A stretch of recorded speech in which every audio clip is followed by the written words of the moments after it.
exactement est ton train, mon chéri? À 10h18. J'ai encore 5 ou 6 minutes. Mais pourquoi ne prenez-vous pas le rapide de 11h27?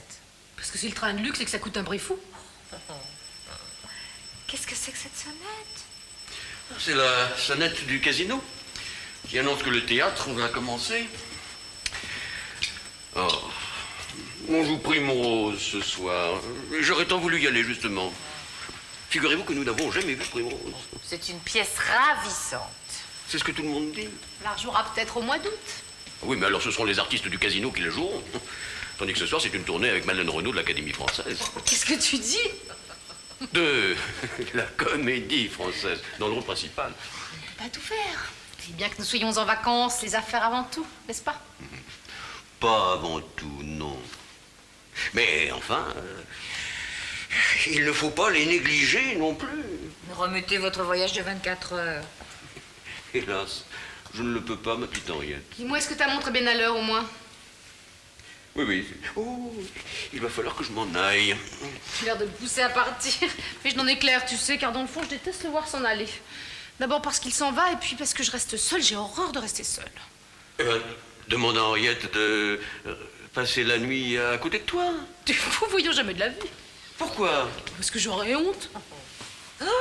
Vous disiez bien, je le ferai avec le plus grand plaisir. J'en suis sûre, ma chérie, mais il n'en est pas question une nuit, ce n'est pas une affaire. Mais si tu as peur vraiment, tu risques de ne pas fermer l'œil un instant. On n'insiste pas, je t'en supplie. Eh ben, justement, si, j'insiste. Il ne fallait pas en parler, tant pis. Mais puisque tu en as parlé, je te préviens que si Henriette ne reste pas près de toi, c'est moi qui ne vais pas dormir un instant de la nuit dans le train. Alors, comme l'affaire que j'ai à conclure demain est très importante, je ne tiens pas à passer une nuit blanche et à être crevé demain matin en arrivant à Paris.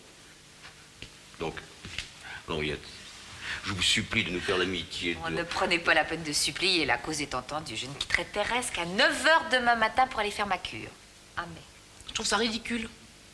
C'est peut-être ridicule, mais au moins comme ça, je pars tranquille.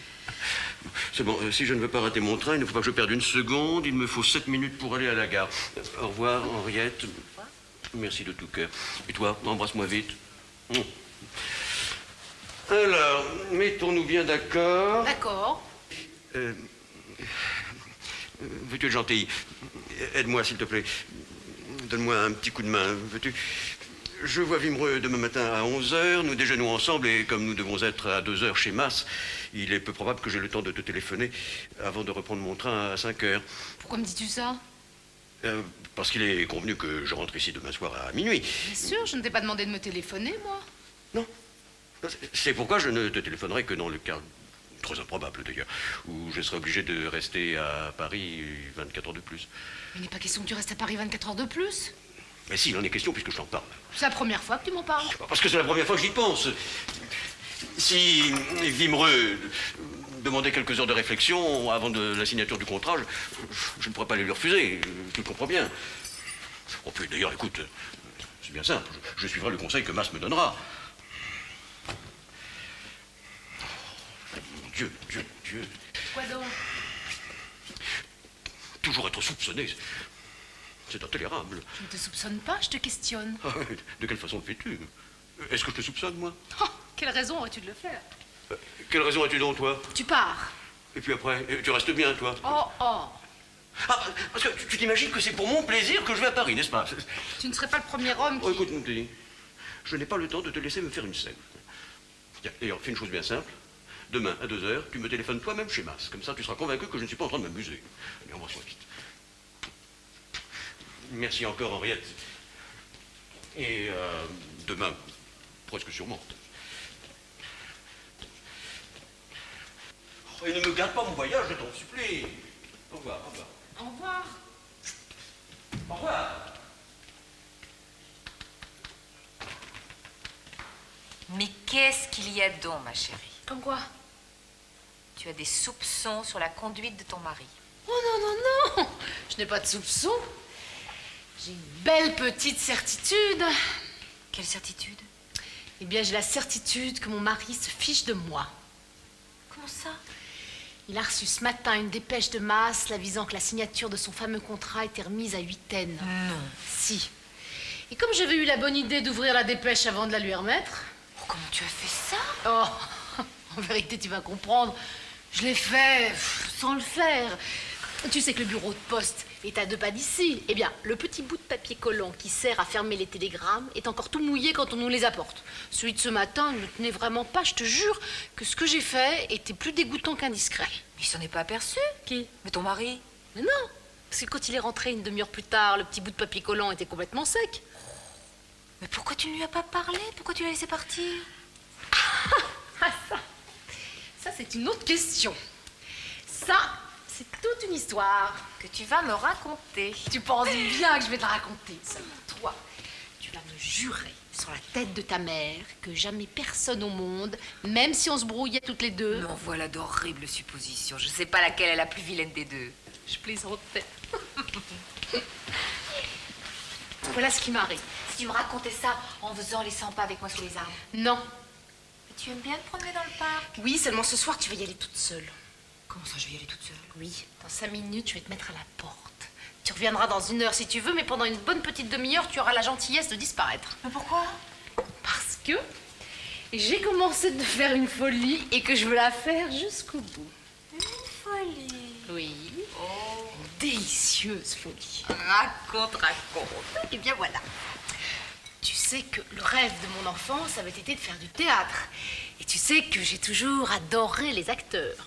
Or, figure-toi que ce matin, j'ai été accostée dans le parc par Jean Rennevall de la Comédie Française. Oh non. Mais si, Tu étais seule? toute seule, je revenais de chez le coiffeur. Il t'a parlé? Oui, Tu lui as répondu? bien sûr. Oh. Ben oui, je lui ai répondu comme tu lui aurais répondu toi-même. Ah non, ça je jure que non.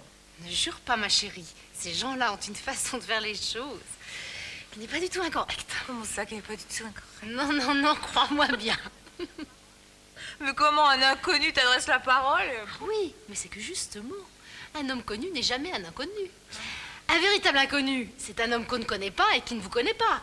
Tandis qu'un homme célèbre, s'il ne vous connaît pas, lui, du moins, soit on le connaît. Surtout quand c'est un acteur, pense donc, un homme qui vous a ému ou bien qui vous a fait rire et qu'on a applaudi de toutes ses forces. Non, on peut pas appeler ça un inconnu. Applaudir quelqu'un, c'est presque lui serrer la main. C'est parce qu'on ne peut pas toucher sa main à lui qu'on frappe soi dans les 2 siennes. Et comment il t'a abordé? Le plus simplement du monde, il m'a regardé, il m'a salué et il m'a dit « Merci, madame ». Mais merci de quoi? Tu viens de le dire toi-même, tu vois, merci de quoi? Et c'est ce que je lui ai demandé. C'est ce que instinctivement j'étais obligée de lui demander. Alors, il m'a répondu « Merci d'avoir été si jolie, si élégante hier au soir. » Vous étiez au théâtre hier au soir? Oui, nous étions dans l'avant-scène du préfet avec Henri. Lui, Rennevall, il jouait hier au soir le maître de son cœur, qui, entre parenthèses, est une bien belle pièce. Et il y a été admirable. Et je l'ai applaudi frénétiquement, je l'avoue. Il l'avait remarqué, il me remerciait. Alors, je n'ai pas pu ne pas lui dire que je l'avais trouvé merveilleux. Je le lui ai dit d'autant plus qu'à ce moment-là, je souhaitais qu'il n'y eût pas dans son esprit le moindre doute sur le sentiment qu'il m'inspirait. Si je n'avais pas été un peu excessive, il se serait imaginé que j'étais amoureuse de lui. L'admiration est une excuse, tu comprends? Seulement lui, alors, encouragé par les compliments que je lui adressais sur son jeu, il m'a dit... Oh, Quoi? Quoi? il m'a dit des tas de choses. Des tas de choses ravissantes. Il m'a dit que s'il avait bien joué hier au soir, c'était à cause de moi. Il m'a dit qu'à partir du 2e acte, il n'avait plus joué que pour moi, ne pensant uniquement qu'à me plaire et m'adressant dans sa pensée toutes les phrases amoureuses de son rôle. Oh non, mais ces gens-là ont un bagou qui vous enjôle et qui vous prend. Et tout ce qu'il y a de factice en eux augmente encore leur charme. Ah bah t'es dans un joli état. Hein. Je suis dans un état délicieux. Je ne donnerai pas ma place pour un empire. Mais comment il est à la ville? Il est très bien, qu'est-ce que tu veux? Je sais pas comment ils s'y prennent, ces gens-là, pour être bien comme ça. Il est jeune? Peu importe, c'est l'acteur, tu comprends? Ah oui, non, je comprends très bien. Avoue que c'est un acteur remarquable. Il est étonnant, surtout dans les rôles de vieux. Ce qu'ils appellent des rôles de composition, c'est son emploi, du reste. C'est devenu son emploi depuis le départ du créateur. Je croyais même qu'il était âgé. C'est un homme qui se maquille admirablement. Oui, mais alors, qu'est-ce qui va se passer là? Bah, Non, mais je pense bien, oui. Non, mais comment ça va se passer? très bien, je crois. Mais c'est pas ça que je te demande, espèce de folle. Eh bien, je l'attends. Comment ça, tu l'attends? Oui. Ici? Oui. Mais quand est-ce qu'il va venir? Maintenant? Dans 10 minutes? Non, 5 minutes peut-être. Mais il ne joue pas ce soir? Mais si, il joue. Seulement, il va venir ici pendant l'entracte. Il va venir maquillé avec son costume de scène, ce qui fait que tout ça est encore plus complet, plus étonnant. Alors là c'est vraiment une folie. Mais oui, c'est une folie. Je t'avais dit que c'était une folie. Et je dois t'avouer que malgré la promesse que je lui avais faite, je ne l'aurais pas reçu comme je vais le recevoir si le petit bout de papier collant de la dépêche d'Henri avait été sec. Enfin, si cette dépêche ne s'était pas ouverte presque toute seule entre mes doigts, j'aurais certainement réfléchi.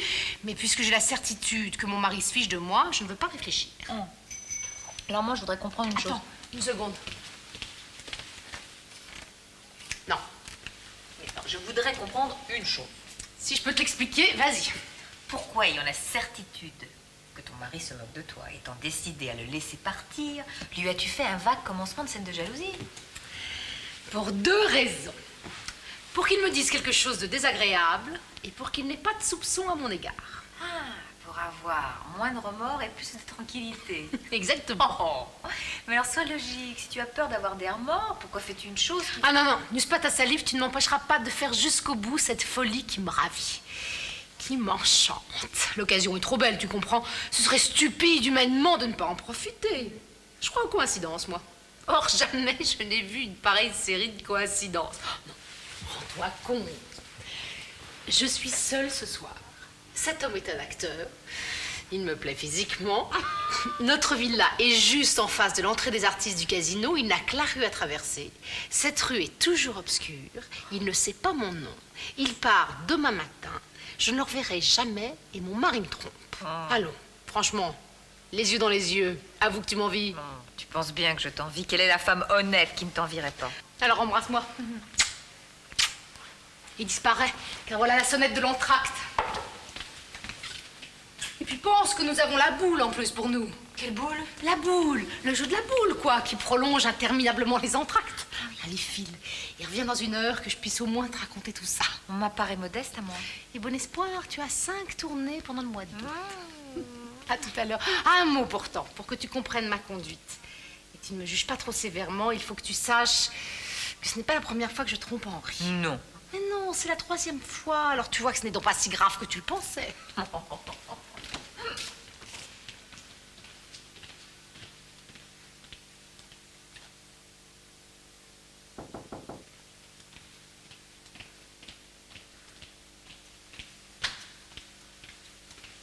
Bonsoir.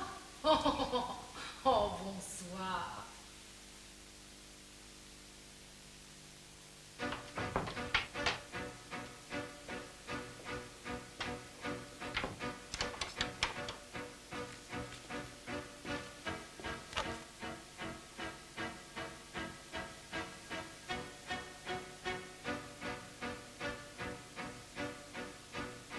Je ne connais rien de plus bête que de rater son train.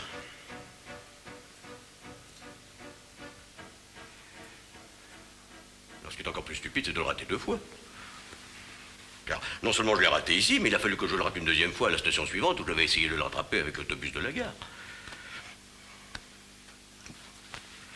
Je prendrai celui de 11h27, voilà tout.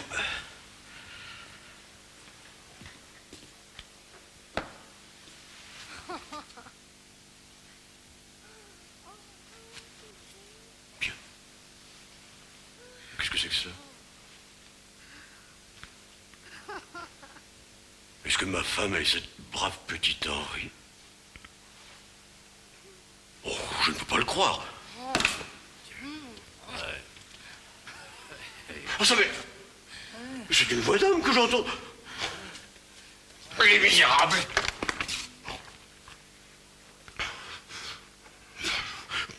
Rhabillez-vous, monsieur. Et venez me rejoindre ici. Quant à toi, nous réglerons ton compte ensuite.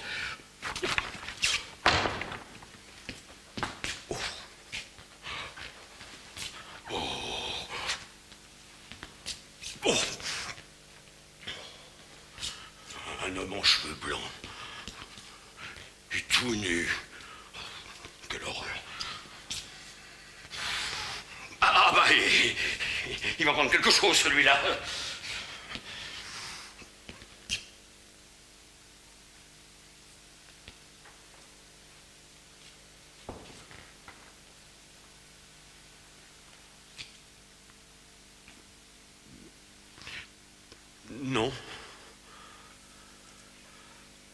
Hélas, si. Ça, par exemple, alors, c'est incroyable. Incroyable, en effet. On le raconterait que... Vraiment? Oui. C'est d'ailleurs pour cela qu'il ne faudra pas le raconter. En face des desseins de la Providence, nous nous trouvons parfois sans réplique, respectueux, mais surpris. Vraiment. Mais vous, mon fils, quel intérêt le Très-Haut avait-il à vous mettre dans une situation pareille? Comment me mettre? Et vous? Oh, ne parlons pas de moi. Je ne suis que l'instrument et ma part est modeste. Mais vous, enfin, pourquoi? Est-ce une épreuve? Une punition? Qui nous expliquera ma présence ici? Mais vous allez me l'expliquer. Y parviendrai-je, mon fils? Il faudra bien que vous y parveniez. Votre conduite est inqualifiable. Eh bien, ne la qualifions pas, voulez-vous? D'ailleurs, de toute façon, ce n'est pas à vous de la juger. Comment ce n'est pas à moi? Ah non, non. Je n'ai de compte à rendre qu'à Dieu seul, mon fils.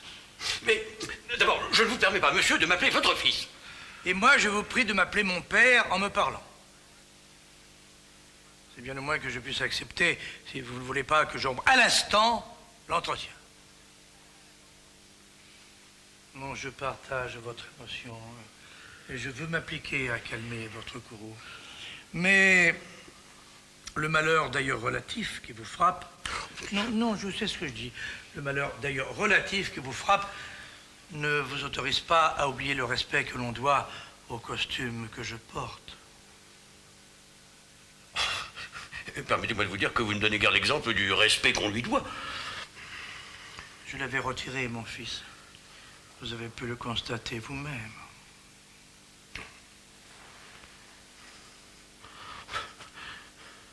Un cardinal. Mais pourquoi? Enfin, voyons, pourquoi?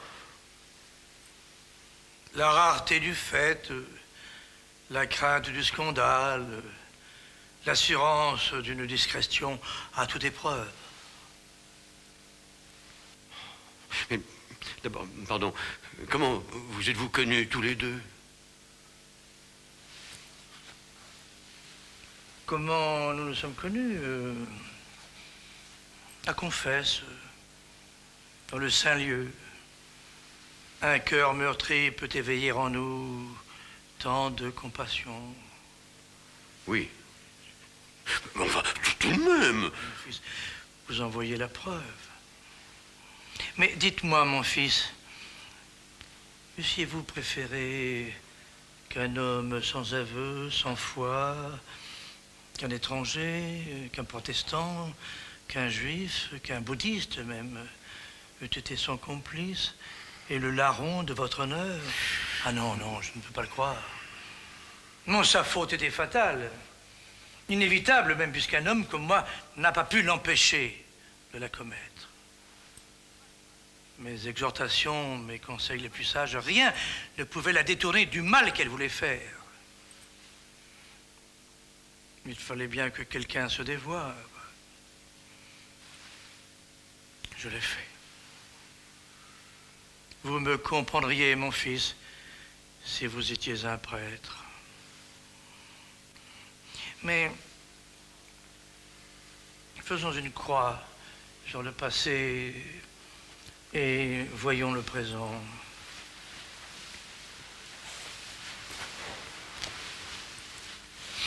Que comptez-vous faire? Que voulez-vous que je fasse? Oui, bien entendu. Oui. Je me mets à votre place.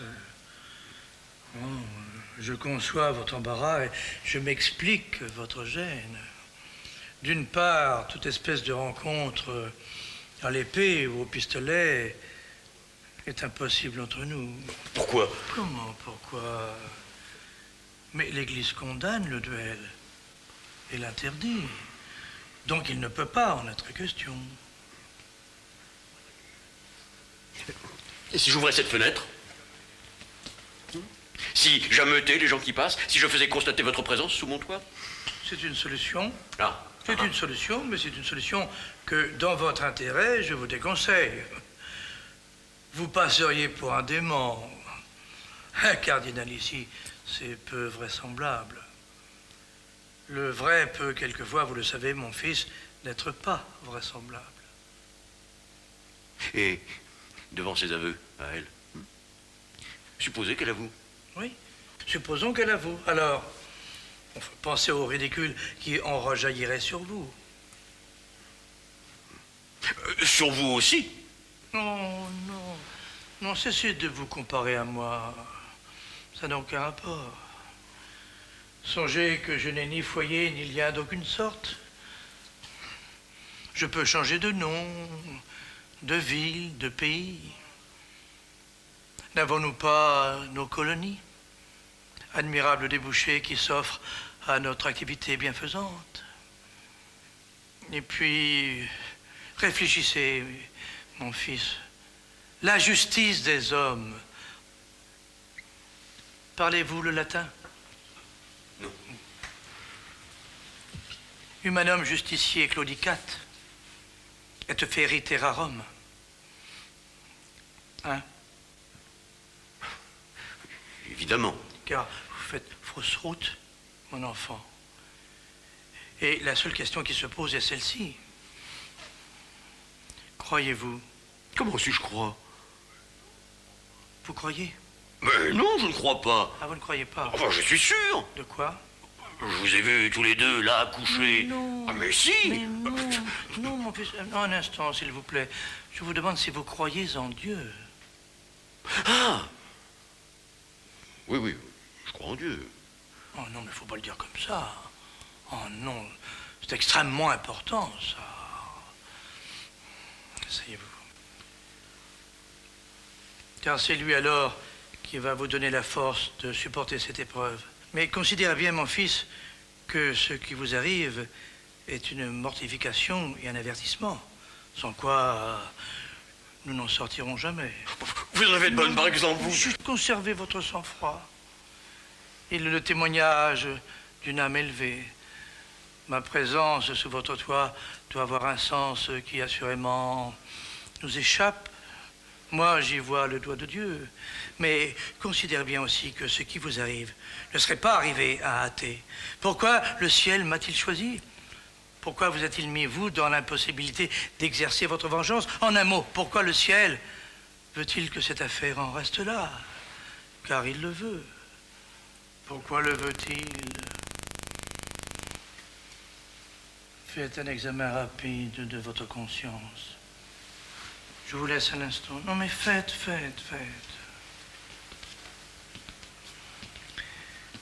Demandez-vous si votre conduite à l'égard de votre femme est exemplaire.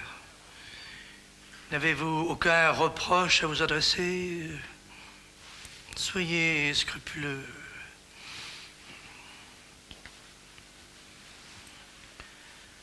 Ce voyage à Paris que vous entrepreniez, n'avait-il pas un autre but que vous dissimuliez à votre femme? Comment le savez-vous? Mais je n'en sais rien, mon fils. Je questionne. Mon devoir n'est-il pas de scruter les consciences et de leur apporter la paix? Remarquez que je ne dois pas dévoiler les secrets de la confession. Je ne le peux pas. Non, n'insistez pas, je ne le ferai pas. Mais supposons que votre malheureuse épouse, informée de votre trahison, ait décidé de se venger de vous. Tout change alors. Et l'aventure prend un aspect nouveau. Car vous n'ignorez pas que toute faute commise par vengeance est jugée moins sévèrement par nous. Les hommes ont institué le cas de légitime défense. Or, une certaine bulle du pape Grégoire VII La connaissez-vous? Non. Non. Oh, c'est dommage. C'est dommage parce que c'est une bien belle bulle. C'est même l'une des plus belles bulles qu'on puisse imaginer. Puisqu'en effet, elle nous autorise à absoudre le crime quand il prend figure de représailles. À condition formelle, bien entendu, qu'elle soit accompagnée d'un remords immédiat et sincère. Or, entre nous, n'est-ce pas? J'ai cru m'apercevoir, justement, que votre malheureuse épouse commettait à regret sa faute. Non, laissez-moi conserver jusqu'au bout le rôle actif que j'ai dû prendre ici. Laissez-moi le soin d'arranger les choses. Et répondez, mon fils, à la question suivante. Pourquoi, étant parti ce soir, êtes-vous si imprudemment revenu? Pourquoi? J'avais manqué mon train. Ah. Bon. Bon.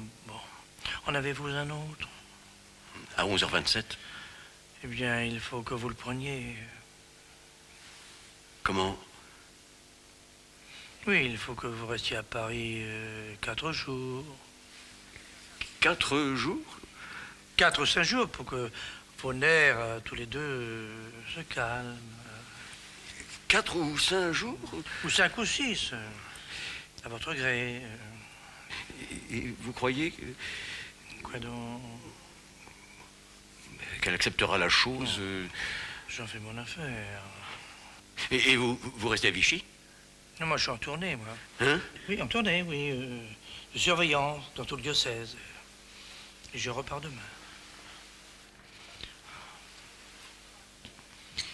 N'avez-vous pas constaté 100 fois, mon fils, que tout malheur qui nous arrive comporte en soi un avantage dont nous avons le droit de profiter? Qui nous dit cela? Le cardinal de Richelieu. Dieu ait son âme. Mais quel sacrifice auriez-vous fait pour pouvoir passer 8 jours seul à Paris? Soyez franc. Oui, c'est entendu. Mais enfin, tout de même, je n'aurais pas... Non, bien entendu. Non, bien entendu. Un mari ne peut pas consentir à la chose. Mais enfin, là, devant le fait accompli, inclinez-vous. Servez vos intérêts. On a le droit d'être égoïste lorsque le bonheur de l'autre en dépend. Et c'est le cas. Sa faute doit être effacée. Seule y parviendra-t-elle? J'en doute. Eh bien, il faut que vous l'aidiez. Atténuez sa faute en allant plus loin qu'elle encore sous la route du crime. Oui, amusez-vous, distrayez-vous. Vous effacez sa faute en noyant votre peine. Et que cette aventure vous serve de leçon. Alors, ça va en rester là. Bien entendu, mon fils, nous sommes dans une situation paradoxale. Mais croyez-moi, ne lui en cherchez pas un dénouement logique. Mais... qui est-ce qui va lui dire que je vais rester 8 jours à Paris? Préférez-vous que ce soit moi? Venant d'un homme comme vous, mon père, je crois que... oui. Soit.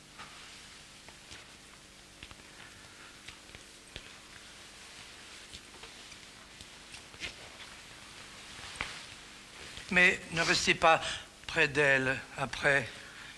Non, vous en parleriez sans le vouloir et vous envenimeriez les choses et tout serait à recommencer. Entendons-nous. Et si je l'emmenais voir le dernier acte de Prime Rose? Ah non. Ah non. Alors là, je dis que non. Alors, non, voilà exactement ce qu'il ne faudra pas faire. Non, je vous le défends. Je m'explique. Je veux dire par là qu'il ne faut pas l'inciter à chercher du plaisir aujourd'hui. Laissez-la son remords et mépriser sa faute. Elle n'en aura pour vous que plus d'estime encore. Alors, dans ces conditions, finissons-en. Mon père. Appelez-la vous-même. Oui.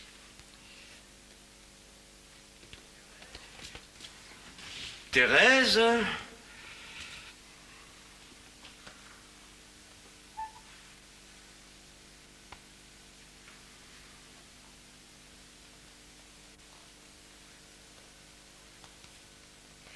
J'ignorais son nom. Madame, votre mari qui part pour quelques jours voulait vous présenter ses hommages. À bientôt, Thérèse. À bientôt, mon ami.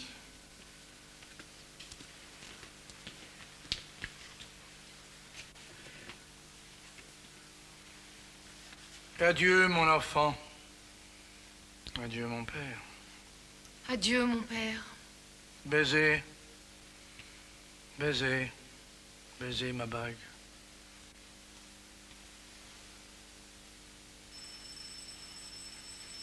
Ah, veuillez me pardonner, mais un devoir pieux me rappelle là-bas. Venez, mon fils, sortons ensemble. Maximus remedium peccati, silencius est. Passez.